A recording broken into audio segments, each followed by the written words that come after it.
अशोक खरात 10वी नापास भोंदूबाबा कसा बनला 2000 कोटीचा मालक? अशोक खरात शून्यातून 2000 कोटी, भोंदू साम्राज्य. बालपण आणि शिक्षण. मूळ नाव: याचे खरे नाव लक्ष्मण एकनाथ खरात आहे. त्याने नंतर ते बदलवून अशोक कुमार खरात केले. शिक्षण: हा स्वतःला कॅप्टन म्हणून घ्यायचा, पण प्रत्यक्षात तो 10वी नापास आहे.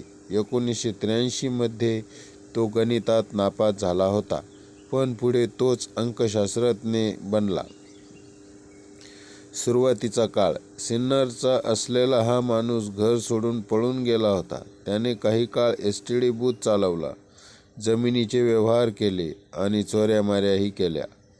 गॅस टाकी चोरल्याचा आरोप आहे. स्वतःला 2000 कोटीचा मालक आणि मोठा भविष्यवेत्ता म्हणवतो. त्या अशोक खरातची सुरुवात नेमकी कुठून झाली? तुम्हाला विश्वास बसणार नाही, पण एकेकाळी गॅस टाक्या आणि कोंबड्या चोरणारा हा माणूस आज शेकडो महिलांच्या आयुष्याशी खेळलाय. कॅप्टन आणि बाबा कसा बनला? त्याने दावा केला की तो मर्चंट नेव्हीमध्ये होता आणि 154 देश फिरला.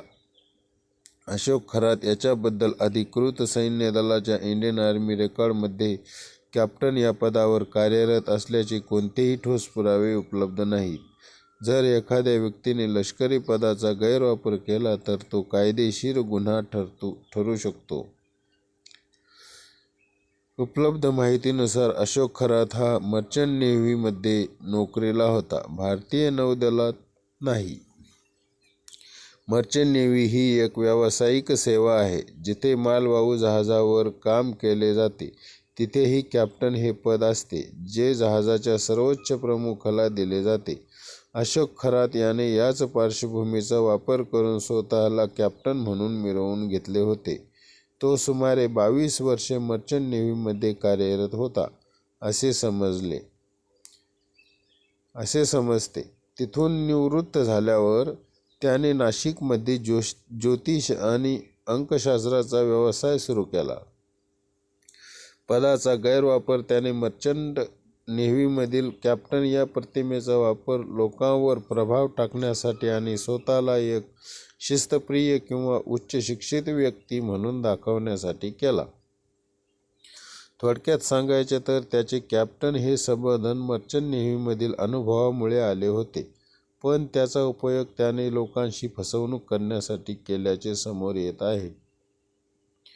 मर्चंट नेव्ही ही भारताच्या तिन्ही संरक्षण दलाचा भूदल, नौदल आणि वायुदल भाग नाही. या दोन्हीमध्ये महत्त्वाचे फरक आहेत. भारतीय नौदल हे संरक्षण मंत्रालयाच्या अंतर्गत येते. याचे काम देशाच्या सागरी सीमांचे रक्षण करणे आणि युद्धाच्या वेळी शत्रूचा मुकाबला करणे हे असते.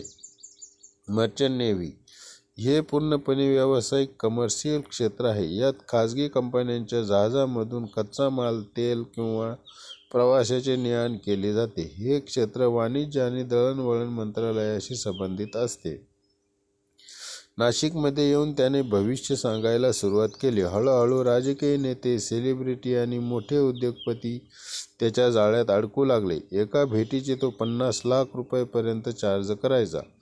अघोरी कृत्य आणि फसवणूक: ओशोनजल विषारी पाणी: तो कप सिरप पाणी आणि अंमली पदार्थांचे मिश्रण करून ओशोनजल बनवायचा, ज्यामुळे लोक संमोहित व्हायचे. नकली नाग: त्याने रिमोटवर चालणारा साप आणि वाघाच्या कातड्याचा वापर करून लोकांना घाबरवले होते.